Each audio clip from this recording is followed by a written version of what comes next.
बिस्मिल्लाहिर्रहमानिर्रहीम। अस्सलामु अलैकुम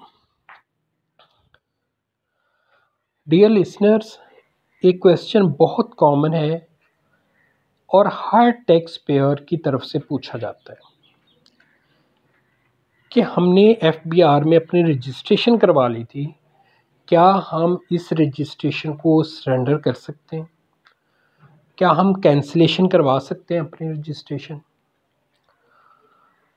या फिर क्या कोई ऐसा प्रोसीजर है जिसके लिए हम डी रजिस्टर्ड हो जाएं एफबीआर में?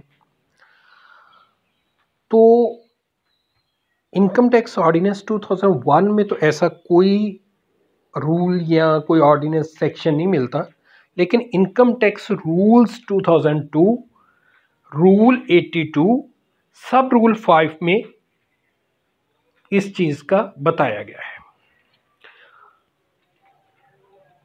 कहता है द कमिश्नर में based on available information particulars data or documents after making such inquiry as he may deem necessary। कहता है जो कमिश्नर है वो अवेलेबल इंफॉर्मेशन की बेस पे, पर्टिकुलर डाटा की बेस पे, डॉक्यूमेंट्स की बेस पे आप इंक्वायरी करने के बाद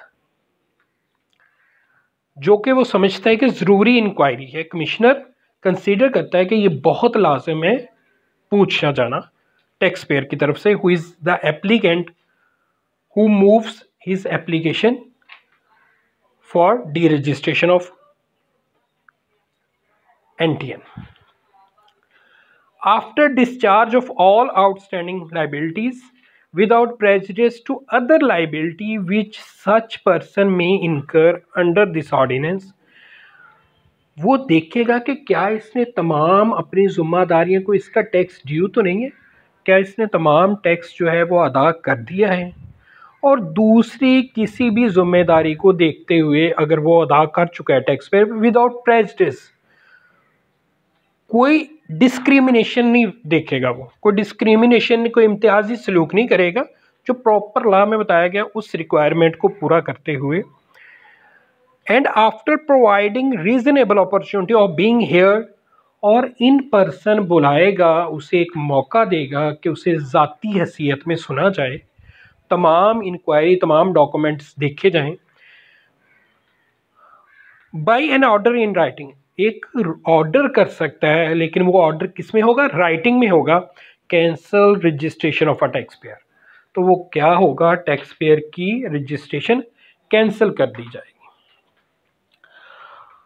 लिसनर्स, ये है कि मज़ीद हमें कोई एक्सप्लेनेशन इनकम टैक्स रूल्स 2002 या इनकम टैक्स ऑर्डिनेंस 2001 में इस चीज़ के बारे में नहीं मिलती, लेकिन 2023 में एफबीआर ने एक SOPs इशू किए जो कि बेस्ड हैं FTO की रिकमेंडेशन पे, जिसमें ये बताया गया कि अगर कोई शख्स जो है वो वफात पा जाता है तो उसका डी रजिस्ट्रेशन करना क्यों ज़रूरी है, और क्या प्रोसीजर अडॉप्ट किया जाए, किन डॉक्यूमेंट की वेरिफिकेशन पर या प्रेजेंस पर उसको डी रजिस्टर्ड कर दिया जाएगा, ये बताया गया है।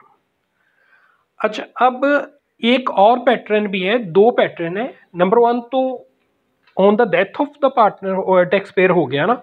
दूसरा है कि if a tax payer surrender his nationality, वो अपनी नेशनलिटी ही रिनाउंसिएशन कर देता है, उस छोड़ देता है कि मैं मज़ीद पाकिस्तान का टैक्स पेयर या इसमें रेजिडेंस नहीं रखूँगा, और मैं इसके तमाम डॉक्यूमेंट, तमाम पासपोर्ट वो सरेंडर कर देता है। तो ये और इन दोनों सूरतों में, दोनों सिचुएशंस में एक टैक्स पेयर जो है, रजिस्टर्ड टैक्स पेयर, वो अपनी डी रजिस्ट्रेशन करवा सकता है। इसके लिए उसे तमाम डॉक्यूमेंट जो हैं कमिश्नर को प्रोवाइड करने होंगे। बहुत शुक्रिया।